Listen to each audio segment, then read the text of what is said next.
है, वो दवाई ले रही है तो डोज हमने बढ़ाई है उसकी, तो अगर वो फ्रिक्वेंटली टेस्ट नहीं करा सकती उसको हम पहले बोल देते हैं कि आफ्टर डिलीवरी आपने इतनी डोज कम कर देनी है, एस्टिमेट कर लेते हैं थोड़ा सा ना। तो फिर वो 3-4 महीने में टेस्ट करवा सकती है आफ्टर डिलीवरी, अगर वो शी इज़ नॉट मूविंग, अगर बाहर नहीं जा रही है तो वो 1.5-2-3 महीने बाद जब भी टाइम लगे टेस्ट करा सकती है। तो डोज उसको हम एस्टिमेट कर देते हैं भाई आफ्टर डिलीवरी आपने इतना लेना है डोज, तो उसमें तो हम कर सकते हैं। बाकी डिप्रेशन का तो मल्टीपल फैक्टर हैं, अब थायराइड से भी कई बार डिप्रेशन थोड़ा एसोसिएटेड है, तो उसमें डिप्रेशन का इलाज जो थायराइड का इकट्ठा करना पड़ता है। फिर थायराइड को तो नॉर्मल करना है ना, जो थायराइड है इसको तो बॉडी के हर ऑर्गन पे इफेक्ट है इसका, हार्ट पे, ब्रेन पे, किडनीज, तो इसको थायराइड को नॉर्मलाइज करना है, और थायराइड नॉर्मलाइज करोगे तो आपकी आधी प्रॉब्लम वैसे हल हो जाएगी तो थायराइड अगर से। जेनेटिकली थायराइड है और एक कारण उस एक व्यक्ति को जेनेटिकली है, एक को हार्मोनल इम्बैलेंस के कारण है, तो उन दोनों के ट्रीटमेंट में क्या डिफरेंस रहता है? ट्रीटमेंट एक ही तरह का होता है इनका? जो हाइपोथायराइड में तो कोई खास फर्क नहीं पड़ता, उसमें तो हमने उसको थायराइड रिप्लेस करनी, जो जो जेनेटिक होगा, जैसे बचपन से है तो उसका सपोज थायराइड ग्लैंड नहीं काम कर रहा है बिल्कुल, तो उसमें तो फुल रिप्लेसमेंट देनी है हमने शुरू से बचपन से ही। तो जैसे जैसे बच्चा बड़ा होगा उसकी डोज हम एस्केलेट करते जाते हैं, उसको थोड़ा बताया होता है कि यहाँ भी आप थोड़ा जैसे बॉडी वेट बढ़ेगा 6 महीने बाद, साल के बाद आपकी डोज हमने एस्केलेट करनी है, तो उसमें तो कोई प्रॉब्लम नहीं है। तो जो इसमें हार्मोन इम्बैलेंस है उसमें भी डोज ही एडजस्ट करनी है, इतना कोई मसला नहीं है, ऑलमोस्ट सेम ट्रीटमेंट है। हाइपरथायराइड में फ़र्क पड़ता है, उसमें जो है डोज की फ्रीक्वेंसी कई बार जल्दी चेंज करनी पड़ती है, क्योंकि थायराइड ग्लैंड ओवर एक्टिव है, तो दवाई से उसको हमने कम किया, कई बार ज़्यादा कम हो जाता है, फिर डोज कम करनी पड़ती है, उसमें थोड़ा। तो जैसे आप बता रहे हैं कि उसमें कॉम्प्लिकेशंस रहती हैं, तो उसमें एज ग्रुप्स के अकॉर्डिंग डोज होता है? अगर बच्चे को आता है तो उसका अलग, प्रेग्नेंट लेडीज़ को, अगर प्रेग्नेंट लेडी के केस में ये केस आता है तो अलग, तो डोजेस का क्या रहता है, मतलब जो किस थायराइड जब हिसाब से? ज़्यादा काम करता है प्रेगनेंसी में भी, तो कई बार होता है ऐसे हाइपरथायराइडिज्म विद प्रेगनेंसी होता है, और लेकिन प्रेगनेंसी में क्या होता है कि जो हाइपरथायराइड है वो थोड़ा सा कई बार बेटर हो जाता है थोड़ा सा, जैसे जो उसकी डिजीज़ की जितनी सिविरिटी है कई बार यूजली कम, थोड़ी थोड़ी कम होती है, कई बार मिकदार कम करनी पड़ती है, बट अगर कोई ट्रीटमेंट नहीं ले रहा तो ट्रीटमेंट देनी पड़ती है उसमें, लेकिन दवाई का थोड़ा फ़र्क होता है उसमें, थोड़ा सा दे आर सम ड्रग्स जो कि हम प्रेगनेंसी में नहीं देते हैं, जो उसमें थोड़ा स्पेसिफिक थोड़ा होता है। कुछ ऐसा भी है कि अगर हम कैल्शियम ले रही है एक लेडी पहले से, तो थायराइड का भी मेडिसिन उसे लेना है, जहाँ वाइटामिन्स के वो सप्लीमेंट्स लेती है, तो कितना गैप होना चाहिए? इस चीज़ को लेके काफ़ी लोगों में नहीं, इसमें मतलब बेसिकली मिथ रहते थायराइड की हैं। जो मेडिसिन है, जो हाइपरथायराइड में थायरॉक्सिन लेनी, वो तो सुबह अर्ली मॉर्निंग खाली पेट लेनी है, तो अब्जॉर्प्शन उसकी बेटर होती है। बाकी दवाइयाँ वो बाद में ले सकती है आफ्टर ब्रेकफास्ट, आफ्टर लंच, उसमें कोई प्रॉब्लम नहीं है। सो बाकी जितनी मेडिसिन है दे कैन कंटिन्यू। कुछ दवाइयाँ हैं जिनका थायराइड से थोड़ा सा इंटरेक्शन है, तो वो हम देख लेते हैं, उसमें अगर थोड़ा बहुत डोज का ही रेस्ट करना तो उसमें इतना कोई मसला नहीं है। इसके साथ थायराइड की दवाई के साथ थायराइड की दवाई खा सकते हैं, शुगर की, बीपी की, हार्ट की, कोई प्रॉब्लम इसमें नहीं आती। क्योंकि कुछ केसेस में जैसे हम देखते हैं कि बीपी की प्रॉब्लम है, तो मेडिसिन अगर वो सप्लीमेंट्स के साथ थायराइड का मेडिसिन ले लें, तो ख़ास तौर पे आप मेडिसिन से रिलेट करते हैं, तो इस खास तौर पे इसलिए आपसे ये सवाल किया मैंने। तो उनमें कभी बीपी हाई हो जाता है तो बाद में डॉक्टर दिखाया जाता है, तो सुनने में आता है कि रिएक्शन हो गया, आपने इकट्ठी ले ली थी, तो ये भी कुछ मिथ हैं या फिर ऐसा है कि कुछ? थायराइड नहीं, उससे ऐसा कोई थायराइड की दवाई से कोई इतना रिएक्शन होता नहीं है, तो बेसिकली थायराइड की दवाई सुबह खाली पेट लेनी है, ये थोड़ा सा होता है। अब उसमें ये होता है कि जो जितनी दवाई खाली पेट से पूरी अब्जॉर्ब हो जाती है वो, तो अगर किसी दूसरी दवाई साथ लोगे या खाने के बाद लोगे तो थोड़ी अब्जॉर्प्शन थोड़ी कम रहती है उसमें। तो सबसे बड़ा कारण आयोडीन की कमी ही पाते हैं आप, जा कुछ? आयोडीन की कमी भी होती है, लेकिन आजकल इतनी कमी नहीं, क्योंकि साल्ट तो आजकल सारा आयोडाइज हो गया है, तो उसका तो नहीं है ज़्यादा। आजकल काज जो है ऑटोइम्यून ही है, जो हम कहते हैं कि बॉडी का जो डिफेंस मैकेनिज्म है वो बॉडी के अगेंस्ट काम करना शुरू करता है। उसमें और भी कई डिसऑर्डर हैं, किडनी के हैं, लंग के हैं, हार्ट के हैं, स्किन के हैं, उसी तरह थायराइड जैसे आपकी skin allergy, allergy also is autoimmune, कि जो ओके। बॉडी का जो सिस्टम है वो जो बना हुआ डिफेंस के लिए, वो अगर बॉडी के टिश्यू के अगेंस्ट काम करेगा तो उसमें उसमें उसमें थायराइड की प्रॉब्लम भी हो सकती है। तो ऐसे क्या है, जैसे आपने बताया कि एलर्जी का जिसको प्रॉब्लम है, तो उसको थायराइड होने की संभावना ज़्यादा है, तो हाँ, जिनको इस ऑटोइम्यून डिसऑर्डर है उनको थायराइड की संभावना ज़्यादा होती है। जिसको डाइजेस्टिव जैसे जैसे जिसको लीवर जोड़ों की में। प्रॉब्लम है, जैसे जोड़ों की, जैसे रूमेटॉइड आर्थराइटिस है, ये भी ऑटोइम्यून डिसऑर्डर होता है, तो कहते हैं गंठिया, इसमें थायराइड ज़्यादा हो सकता है। तो तो यानी अगर इस तरह के जो हाँ डिजीज हाँ, से तो सफ़र करें उन्हें उनको थायराइड थायराइड का जल्द, हाँ, थायराइड टेस्ट कराना टेस्ट चाहिए। भी करवाना हाँ चाहिए। जी।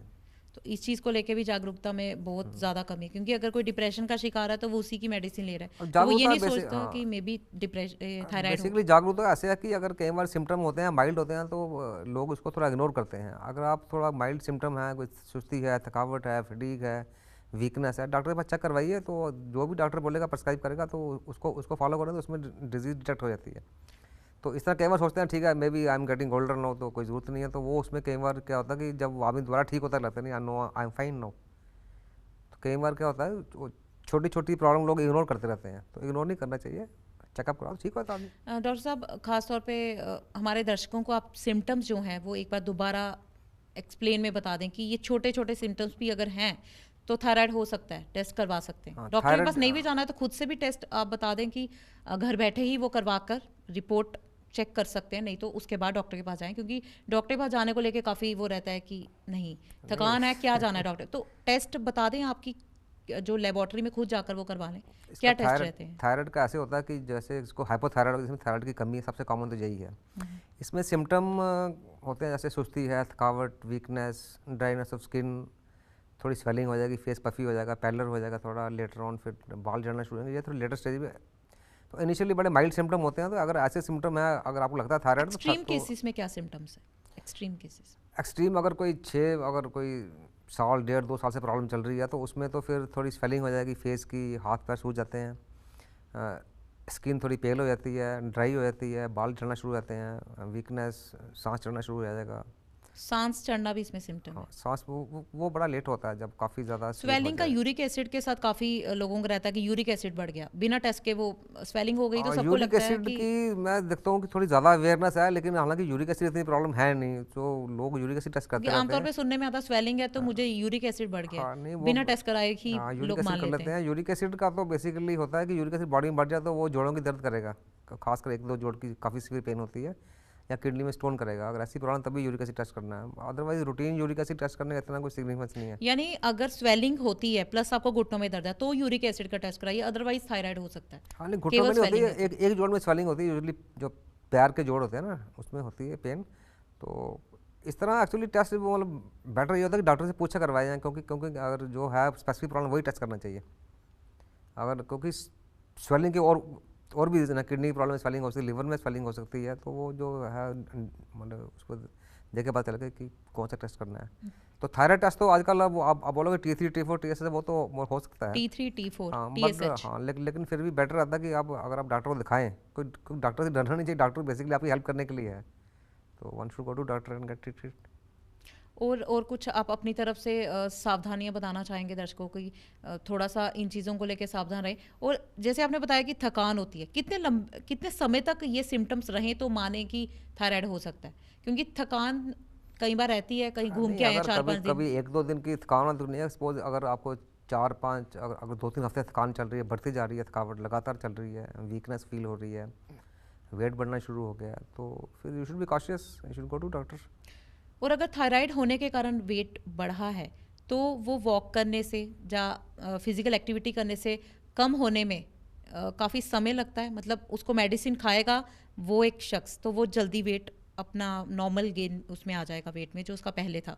तो लेकिन अगर वो मेडिसिन नहीं लेता, थायराइड उसे है, उसे नहीं मालूम है, बट वो फिजिकल एक्टिविटी बढ़ा देता है, वॉक कर रहा है, तो ऐसे केस में थायराइड अपने आप उसका लेवल जो है वो मेंटेन हो थायराइड सकता है। से जो वेट गेन है थोड़ा ही होता, ज़्यादा नहीं होता। बाकी जो है साथ में ओबेसिटी सच हो सकती है। अगर कोई ओबीस है तो अगर थायराइड ठीक होगा तभी ओबीस रह सकता है, वो उसके लिए उनको फिर वो डाइटरी कंट्रोल करना है स्ट्रिक्टली, और वॉक चाहिए, फिजिकल एक्टिविटी चाहिए, और साथ में थायराइड की ट्रीटमेंट लें, दोनों इकट्ठे चलेंगे। यानी फैट ज़्यादा होने के कारण भी थायराइड हो सकता है, अगर फैट की आपकी कंजप्शन ज़्यादा है? इसका सच अभी कोई डायरेक्ट रिलेशनशिप नहीं है कि ओबेसिटी में थायराइड है। आप कुछ स्टडीज़ हैं जिसमें कहते हैं कि शुगर से डायबिटीज से रिलेशन है जो ओबेसिटी से है, लेकिन वो अभी इतना ज़्यादा कोई रिलेशनशिप नहीं है या सच की ओबेसिटी में थायराइड हो रहा है, ऐसा पक्का नहीं है बिल्कुल। क्योंकि जो आज के दौर में जो रिसर्च हर एक डिजीज़ पे चल रहे हैं, तो रिसर्च में आमतौर पे डाइट पे काफ़ी ज़्यादा जोर दिया जा रहा है कि अगर ये बीमारी है तो आप ये डाइट का तो ऐसा है कि वो normally people should take balance diet. हमारा तो खान पान वैसे आजकल अच्छा नहीं है, उसको थायराइड को तो सिर्फ थायराइड ठीक नहीं करना, हमने ऐसा कुछ ठीक करना है ना, ब्लड प्रेशर है, शुगर है, ओबेसिटी है, तो ये तो आजकल लाइफस्टाइल डिजीज़ हैं, तो उसमें तो बैलेंस डाइट पे तो जोर देना ही चाहिए हमको। नॉर्मल खाना खाना चाहिए, जितनी कैलोरी रिक्वायरमेंट उतना खाना चाहिए, ज़्यादा नहीं खाना चाहिए, और फैटी चीज़ें कम खानी है, हरी सब्जी, salad, fruits, diet should main balance, उसमें कार्बोहाइड्रेट, प्रोटीन्स कितना आना है वो तो थोड़ा थोड़ा कॉशियस रहना चाहिए आदमी थोड़ा सा। कोई ऐसा, जैसे आपने बताया कार्बोहाइड्रेट है, मिनरल्स हैं, कोई वाइटामिन्स या कुछ ऐसा है जो डाइट में कम होना चाहिए, उसके कारण हार्मोनल इम्बैलेंस हो रहा है, तो उसके कारण भी थायराइड होने की संभावना ज़्यादा रहती है। तो कुछ ऐसे सप्लीमेंट्स हों या कुछ नहीं, वो ऐसा हमें ऐसा कम कुछ लेने नहीं, चाहिए, ऐसा कुछ नहीं। क्योंकि आजकल सप्लीमेंट्स भी मार्केट में इतने आ चुके हैं कि वो बिना डॉक्टर को कंसल्ट किए ही नहीं, उनकी कोई ज़रूरत नहीं है। Basically supplements are not required. अगर if somebody can eat food, अगर कोई नॉर्मल खाना खा सकता है तो हमारे नेचुरल फूड में ही all supplements are available. Supplement तभी चाहिए जब आपको कोई डिजीज़ है, तो आप खाना पूरा नहीं खा सकते, तब आपको सप्लीमेंट चाहिए। अगर नॉर्मल पर्सन अगर वो फ्रूट खा सकता है, दूध ले सकता है, नॉर्मल खाना खा सकता है, उसमें सप्लीमेंट की ज़रूरत नहीं होती। स्पेसिफिक किसी में सप्लीमेंट चाहिए, जैसे प्रेग्नेंट फीमेल है उसको आयरन चाहिए एक्स्ट्रा, कुछ जो आयरन की डोज ज़्यादा चाहिए होती है तो आयरन डालते हैं उसमें, कैल्शियम चाहिए कैल्शियम डालते हैं। तो ऐसा कोई सप्लीमेंट्स की ज़्यादा रिक्वायरमेंट नहीं है। हाँ, अगर आपकी डाइट ठीक नहीं है, या तो आप डाइट ले नहीं पाते, या आपकी डाइट ठीक नहीं है, आपका शेड्यूल ठीक नहीं है, प्रॉपर खाना नहीं खाते, तो then you require supplement, otherwise supplement की जरूरत नहीं पड़ती नॉर्मली। किन परिस्थितियों में थायराइड कैंसर का रूप ले लेता है, वो केस भी थायराइड कैंसर जैसे बाकी बॉडी के बाकी हिस्से में कैंसर थायराइड में भी हो सकता है। तो थायराइड कैंसर जो है वो तो थायराइड ग्लैंड का साइज़ बढ़ जाता है उसमें। तो एज सच तो उसमें कोई ऐसे क्लिनिकल साइंस में खास नहीं होता है जिससे हम बोलें कि थायराइड कैंसर है। वो सिर्फ जब हम उसको पेशेंट देखते हैं थायराइड ग्लैंड बढ़ा हुआ है तो उसके जब टेस्ट करते हैं उसमें कैंसर निकलता है। लेकिन थायराइड कैंसर का एक है कि अगर ये डिटेक्ट हो जाए तो इसकी भी ट्रीटमेंट काफ़ी अच्छी है। थायराइड कैंसर की ट्रीटमेंट भी अच्छी हाँ, है। बहुत इसमें भी अगर वो ग्लैंड निकाल दी जाए तो उसके बाद almost you can say almost up to 100% वो ठीक हो जाता है। तो क्योंकि थायराइड जो मेल्स दोबारा डिकनेस बहुत कम है इसमें, सिर्फ क्योंकि वो थायराइड ग्लैंड निकाल देते हैं तो उसके बाद उसको फिर वो बाद में थेरासिन लेनी पड़ती है या कई बार कैल्शियम वैल्शियम लेना पड़ता है। तो ट्रीटेड है, थायराइड हाँ, कैंसर भी जो हमारे पास ट्रीटेड पेशेंट है। चल रहे हैं पिछले 15-20 साल से, तो बिल्कुल नॉर्मल लाइफ स्पैन वो जी रहे हैं। तो थायराइड जो मैन में और वीमेन में दोनों में होता है, उसमें डिफरेंस क्या, मतलब उनके सिम्टम्स में डिफरेंस होगा, क्या डिफरेंस पाते हैं? सिम्टम में बेसिकली फीमेल में एक्चुअली ज़्यादा कॉमन है, और दूसरा फीमेल्स की एक दूसरी प्रॉब्लम आती है, चाइल्ड बीयरिंग उनको करनी पड़ती है। तो उसमें ड्यूरिंग प्रेगनेंसी के सिम्टम थोड़े अलग होते हैं। और दूसरा फीमेल्स के देयर मेंस्ट्रुअल डिस्टर्बेंस जल्दी डिटेक्ट हो जाते हैं। तो मेल्स में सिम्टम जनरली होंगे, तो दे विल नॉट हैव, तो ऐसा कोई खास डिफरेंस नहीं है। बट क्योंकि फीमेल में ज़्यादा कॉमन है तो इसलिए हम थोड़ा उनकी तरफ ज़्यादा ध्यान थोड़ा देते हैं, इसलिए maybe we feel that ज़्यादा सिम्टम आ रहे हैं। ऐसा कुछ खास नहीं है।